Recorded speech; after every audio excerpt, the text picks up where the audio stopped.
Bismillahirrahmanirrahim. Alhamdulillahi rabbil alamin. Wassalatu wassalamu ala rasulna Muhammad wa ala alihi wa sahbihi wa sallam tasliman kathira. Allahun e madhura falenderojmë vetëm për të ndihmën dhe falje kërkojmë lavdatat bekimet Allahut. Qofshim i Muhammedin sallallahu alaihi wasallam bi familjen e tij, shokët dhe çdo ata që ndjekin rrugën e drejtë deri në ditën e fundit të kësaj bote. Të nderuar në takimin e kaluar kemi filluar me shpalos një model të rëndësishëm, një shembull që Zoti xhallahu ala e përmend në Kur'an e që për neve është një shembull shumë i rëndësishëm dhe shumë i dobishëm. Nga se kemi thënë se në kuadër të asaj që na mungon është mungesa e një modeli, një shembulli që ne marrim mësim prej tij praktikisht. Me pa dikon qysh i bie me kon besimtari vërtet, i drejt në besimin e tij, i formuar në sjelljen e edukatën e tij, e që në bazë të atij modeli shembull na të inkurajohemi, të mësohemi, të ndjekim rrugën e duhur. Nuk po them se nuk ka fare shembuj, ka alhamdulillah, po na mungon, nuk kemi mjaftuar shembuj që rinia jon të ketë me të vërtetë para vetë një sasit mjaftueshme të këtyre shembujve që me ndjek, po edhe të tjerët, familjet tona dhe shoqëria në përgjithësi. E Kur'ani sjell shembull të tillë, sjell njerëz, individ që kanë kaluar për të lashe sprova ndryshme dhe kanë jep një shembull me të vërtetë të njeriu të suksesshëm. Kemi filluar me fol për disa djelmosha të rinj mosh shumë, të cilët Allahu xhallahu ala i ka përmend në kapitullin El-Kahf, në kapitullin e shpellës, ku kjo kapitull realisht ka marrë emrin e saj pikërisht edhe nga këta djelmosha, të cilët kanë besuar në Zotin e Mënduar, nuk kanë qenë të pajtimit që ta trashëgojnë besimin, me mënyrë të trashëguar, por kanë dashur me besimin e bindur. E nuk mundet njëri me u bind në besimin e shtremt, në besimin e devijuar, një besim që është plot bestytni, nuk është me i bindur në te. Ka një besim që është jashtë besimit në Allahun te bareke ve teala, është një besim që është në shpërputhje të plot me natyrën njerëzore, me mendjen njerëzore. Besimi në Allahun xhallahu xhelalu, besimi i drejtë, besimi sipas asaj që ka shpall Zoti xhallahu ala në librat e tij përmes pejgamberëve të tij, është një besim që është në përputhje me natyrshmërinë dhe i plotson të gjitha kërkesat e mendjes së njeriu dhe arsyes së tij. E ushqen njeriu që duhet. E këta djem kanë besuar Zotin. Nga se Allah ka dërguar pejgamber në çdo popull. Dhe ka pas mësimet e pejgamberëve që këta janë bind. Kanë tentuar në mënyra të ndryshme që me gjetë një lloj mirëkuptimi nga populli i tyre që ata me besu, edhe ata me lon atë besim të devijuar, por nuk kanë gjetë mirëkuptim, nuk kanë hasë mirëkuptim. Ka fillu presioni, ka fillu detyrimi, edhe për me arrujt fenë e tyne, nga që s'kishin të të zgjidhje, vendosin që mu largu nga vendi. Por ku të strehohen, ku të shkojnë, Allahu te bareke ve teala i orienton në një shpellë, ku ta futin në atë shpellë, e pastaj aty ndodhen edhe mrekulli caktuara, sikur se e kemi përmendur në takimin e kaluar, dhe flet Allahu për këto mrekulli në Kur'an, ku ata mbi 300 vite qëndrojnë në atë shpellë në gjumë. Kush kujdeset për ta? Allahu i mënduar. Andaj deri te gjumi i tyre, ata janë shembull për neve. Kemi thënë, janë shembull që duhet në një vet me pas një qëllim madhor, për çka jeton, për çka mundur, për çka përpjekësh. Nga se fatkeqësisht sot njët në përdeshme gjejmë edhe tek të rinjët, po edhe tek të tjerët, një munges që vrehet në një qëllim madhor tjetës. Çka të bën përshtypje ty, çka është për ty interesant. Fatkeqësia është se për shumë njerëz, aja që ju bën përshtypje, aja për çka jetohet, është kënaqësia, në kuptim të shfrytëzimit e psharak të jetës së tyre. Përmbushje se kërkesa materiale, ku shpirti mbetet i varfër, mendja mbetet e varfër, nuk pasurohet me dije, nuk pasurohet me besim, nuk pasurohet me adhurim, Andaj mungesa e një qëllimi të tillë madhore, një kauze për çka ja vlen me jetu, realisht është çështje që e ka sill jetën din këtë veç çfarë sot njerëzit e kanë fatkeqësisht në zhgënjim, dëshpërim e probleme të tjera të kohës tonë që ne jemi dëshmitar të saj. Andaj të ndërvozë njeriu duhet me qenë ambicioz, me pas motive të larta për çka me jetu, për me përmirësu vetën e tij, me ndërtu vetën e tij, me përmirësu shoqërinë e tij, me çu përpara, me dije, me besim, me angazhim, me përkushtim, por jo me qenë njëri individualist, egoist, me shikuar interesin e tij personal, me shikuar kënaqësinë e tij materiale dhe fsharake dhe kështu me ndërtu jetën e tij. Pastaj për tjerët janë në radhën e 5 të 6 nuk janë fare me rëndësi. Në këta janë shembull që njëri duhet me qenë i përkushtuar ndaj çështjeve të mëdha. Çështja e dytë të ndërmozër që e marrë nga ky shembull që na duhet shumë është çështja edhe e gatishmërisë për me u sakrifiku për këtë qëllim, për këtë kauzë. Nga se e para është qëllimi madhor një jetë, apo qëllime të mëdhaja, një jetë, tema të mëdhaja. Por pastaj këtu kanë kosto, kanë çmim.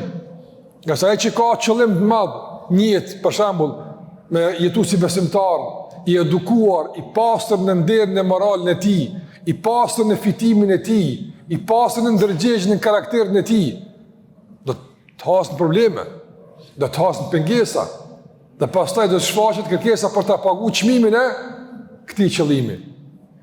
E disa njerëz binë të parën, disa njerëz binë tek e para.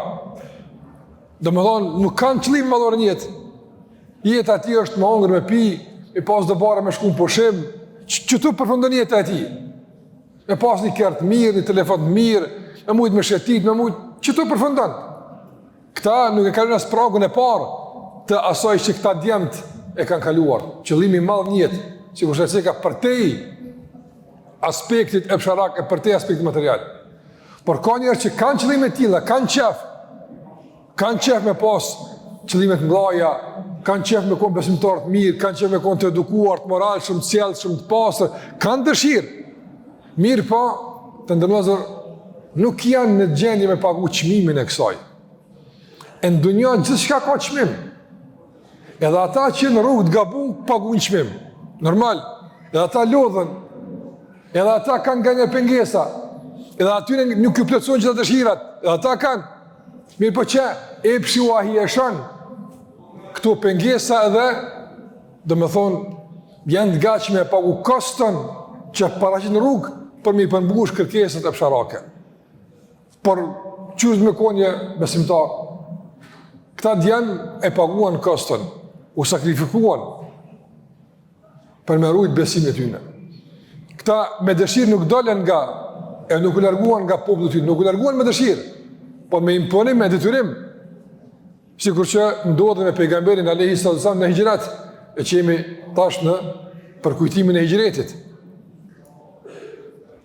Nuk doli pejgamberi nga Mekja nga dëshira, duke ikë nga presia, larg asaj, por u detyrua nga shtypja, nga dhuna, nga presioni i vazhdueshëm i Kurajshëve. Andaj të ndërmozër, këta djemë nuk u larguan nga dëshira, por u larguan, do të thotë nga presioni, u larguan nga shmangja e konfliktit dhe fërkimit mes shoqërisë. Dhe ky është e çmimi që duhet me pagu për këtë besim. Ka era për shembull të ndërozër, çmimi që duhet me pagu është me lënë një fitim haram. Me jegë nga disa benefite që stakojnë ty. Çmimi është kanjere sabri, që mund me koni edhë, do mund me qenë në gjendje me e gëlltit një lloj idhësie, por mos me shkel vinë e kuqe. Mos me ba që Allah xhallahu e ka ndaluar. E njerë kërkëm e prish komoditetin, rahatin tonë. Du të më qunë sabah me falë sabah, me prish gjumin. Nga një du të me lonë nejë, në shku me falë namazin, se arë koha namazit. Çmim është kja? Nga njerë du të me lonë në ndonjë shok, se nuk është i mirë. Nuk po të ndihmon këtë rrugë. Në një shok i cili po të mëson udhët këqija, po të qënë në rrugët e shejtanit, dush me tentu me rujt atë shok, me këshillu, me përmirësu, por nëse reziston, edhe ai tenton ty me ndryshu, edhe ti ke rrezikun, do të më lën. Edhe kjo është çmim. Më ndërru nga shoqënia, nga rrethi, nga çmimi janë këto kosta. Por të ndërlozër, në fundit, njëri gjithmonë kur do me pagu diçka, bën kalkulime, apo? Për shembull, ti shkon me blisan, edhe sheh sa e ka çmimin. Çka bën? Tu të shoh ka më sa me bli, a ja vlen me dhon çka çfarë për këtë mall, as ja vlen, a më duhet, sa më duhet, do më bëllë sa, ti disa llogari i bën. Në fund kur e sheh se pi ja vlen, i gatshimi me dëshirë pagu, apo? Sa do qoftë? Ja vlen. E njëri të ndërozër, a ja vlen me sakrifiku edhe me pagu çmimin e besimit, ndershmërisë, pastërtisë shpirtërore, moralit, edukatës, me pagu me diçka nga hjekja dorë nga kjo dunja, a ja vlen? Shumë ja vlen. Veç për shkak të pastërtisë ja vlen. Mos lasim pastaj për shkak të shpërblimit në ahiret.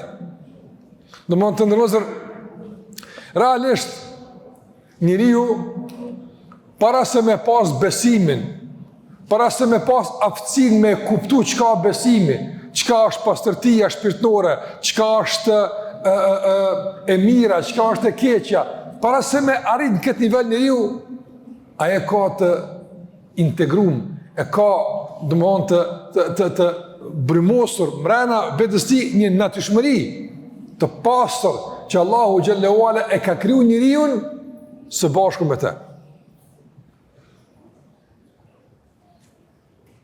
Natyrshmëria e pastër njerit, çdo njeri në dunjë e don drejtësinë.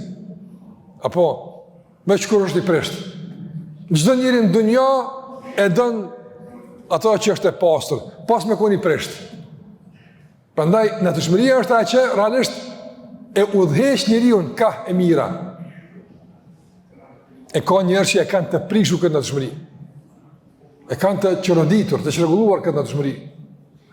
Të ndërozër, a është e natyrshme me e dash njeri prindin e tij, babën e vet, nonën, a është e natyrshme? A duhet me mësu shkollë për këtë punë?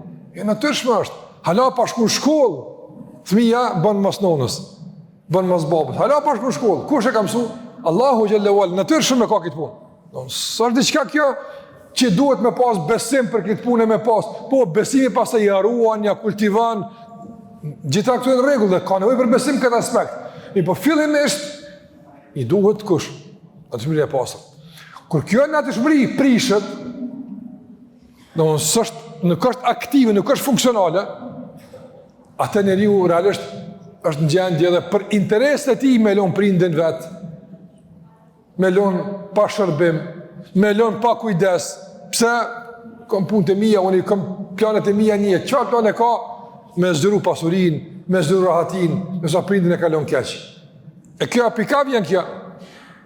Jo veç për mungesës besimit, por për mungesës të natyrshmërisë pastër që e ka të prisht, nga se njëri normal, a nën ka prindi vet, a nën ka vllai vet, a nën ka motra vet, natyrshëm.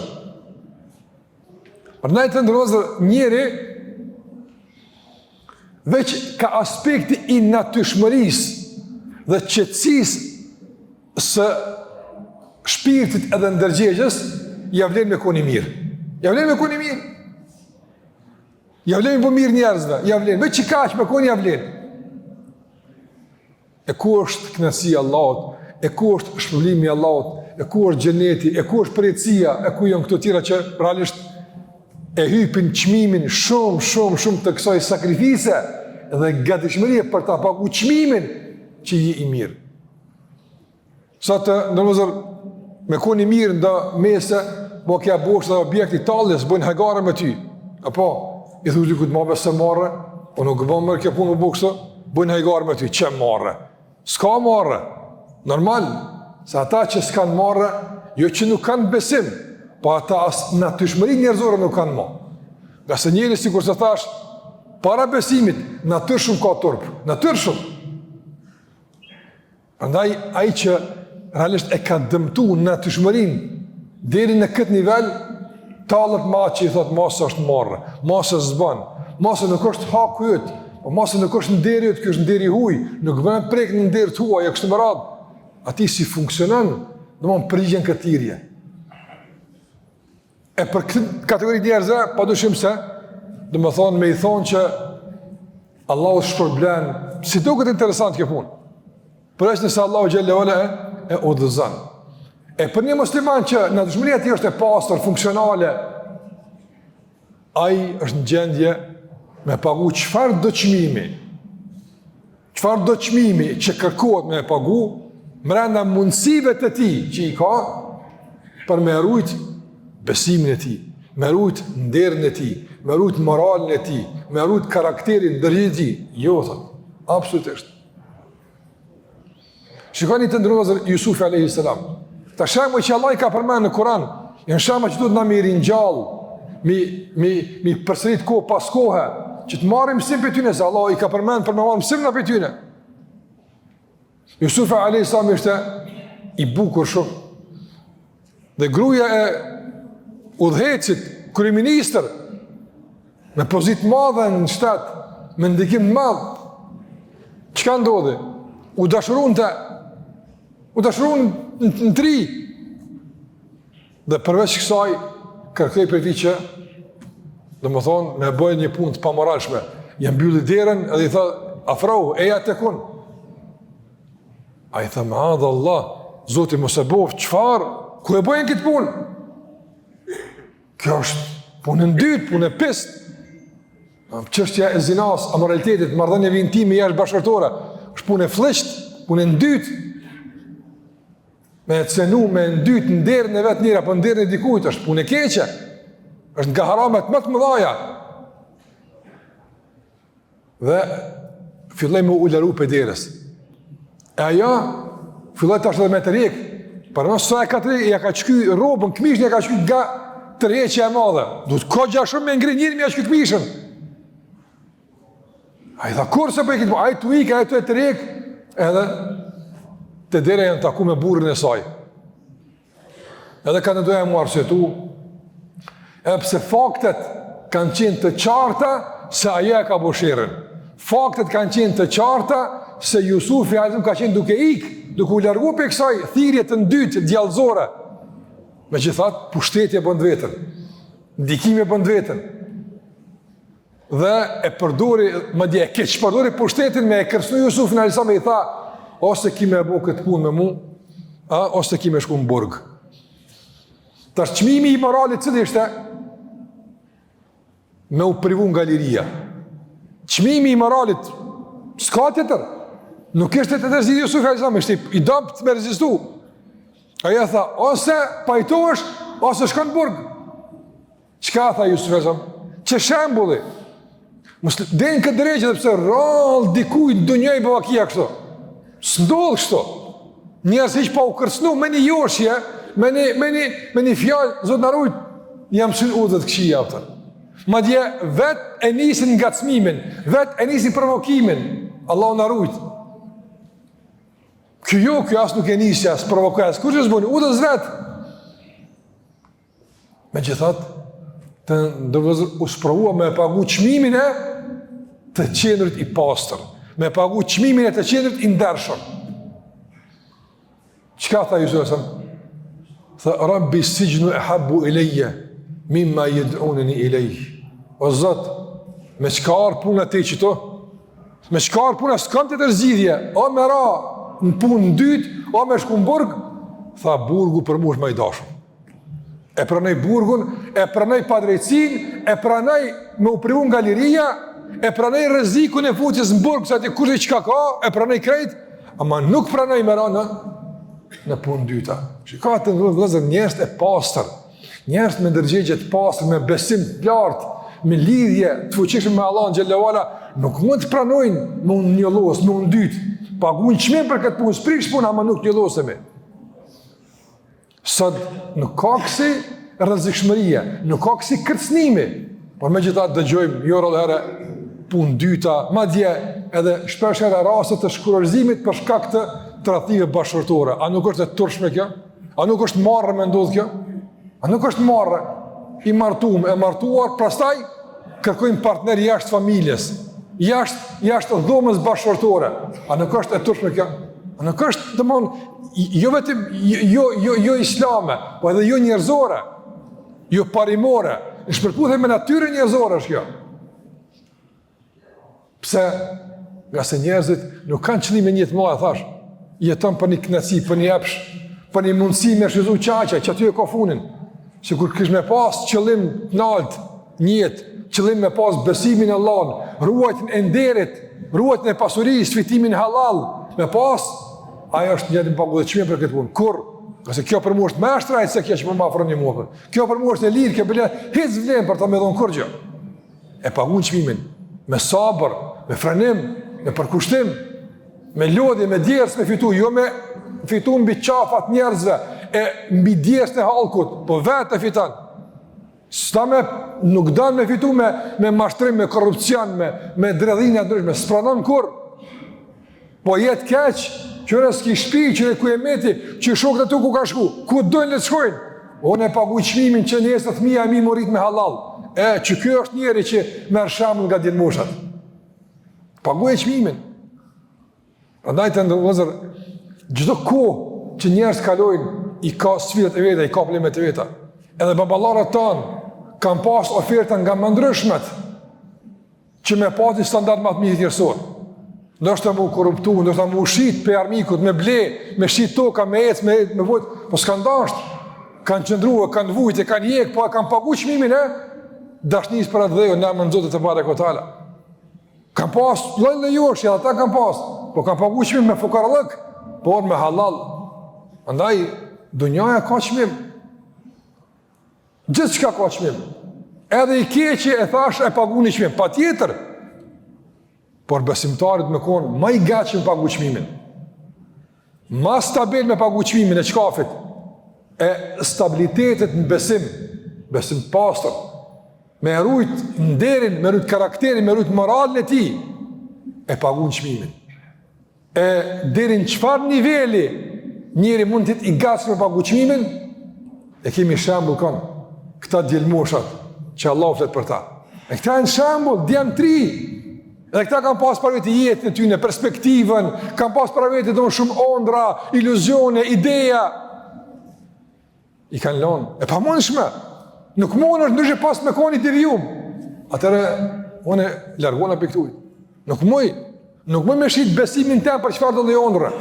Nuk më shit në fen tëm për çfarë do oferte, për çfarë do interesi, nuk më e shes se unë si njeri nuk jam shitje. Nuk jam shitje, njeri nuk shitet të vllaznive. Nuk shitet karakteri, shpirti i tij. Po, mundesh me e ble shpirtin e dikujt me bindje. E bind. Edhe e përvetson. Kjo nuk është shitje. Ama me parë, me interes, me joshje, me kënaqësi fsharake. Një njeri formon që duhet. Ai që i ka shembull këta djelmosha e Jusufin alayhis me këtë qoftë nga ata të mirë që Allah i përmend në Kur'an, nuk mashtrohet. Absolutisht nuk shitet. Jetë stabil, i qëndrueshëm në rrugën e Allah xhallahu ala, edhe i gatshëm me pagu çmimin nga sa është i bindur se ky çmim është i ulët krahasim ato që ka fiton ai. E para dhe e dyta në fund me përmend sado që paguën çmim të ndozër jeta ka përcjell. Apo edhe ai që u kënaq dunjë, në kuptim të kënaqësisë, po them kështu kushtimisht, veç si shpresë, jo si pretim, si ndjenjë. S'ka mujt më kënaq me të keqen. Ka shku dhe të qia, ka shku të. Ku është ajse? U dek, ka shku. Përdaj që ka hjek në është, ka pas mundime pak, po ka qenë faqebardh. Edhe ju shku u dek. Kejt ka përcen. Po pas ta jetë përgjësia edhe logaridhenja për Allahut manuar, e dalën pas ta me dalë për Allahut, e i pasër në besim, e i pasër në dërgjegje, e i pasër në karakter, e i pasër në edukat, e i pasër në moral, me dalë për Allahut kështot edhe për Allahut me dalë kok ullur, i turpnuar nga poshtërsit e ligësi që i ka bëndirin këtë dunjë Allah në rujtëm. Andaj, ka çmim, por na jemi të gatshëm me pagu çmimin që Allahut të kënaqur me neve. Ne jemi të gatshëm me pagu çmimin që xheneti të jetë vëmendimi jon. Jemi të gatshëm me pagu çmimin që të jetojmë faqebardh, me ndërgjegje të pastër dhe me dinitet e karakter njerëzor, nga se përndryshe çka mbetet për neve të ndrozur nëse s'ka besim, nëse s'ka karakter, s'ka moral, s'ka edukat, s'ka njerëzillak, çka jetë për njerit? Për është pa me se jashtme. E kjo nuk është mjaftueshme, pastaj dikujt me i thonë njeri Allahu na rujt. Allahu na rujt besimin ton, nga rujt nga sprovat e dunjas, na dhashtë Allahu stabilitet e fuqi me i përballu sfidat e ndryshme dhe na mundsoft Allah që të jetojmë faqebardh, të pastër në shpirtin ton, të pastër e të qetë në ndërgjegjen ton, e Allahu i kënaqur me neve e shpëlimi jon xheneti. Kaq për këtë pjesë do të shpërbleft. Wa sallallahu ala Muhammad wa ala alihi wa sahbihi wa sallam tasliman katira.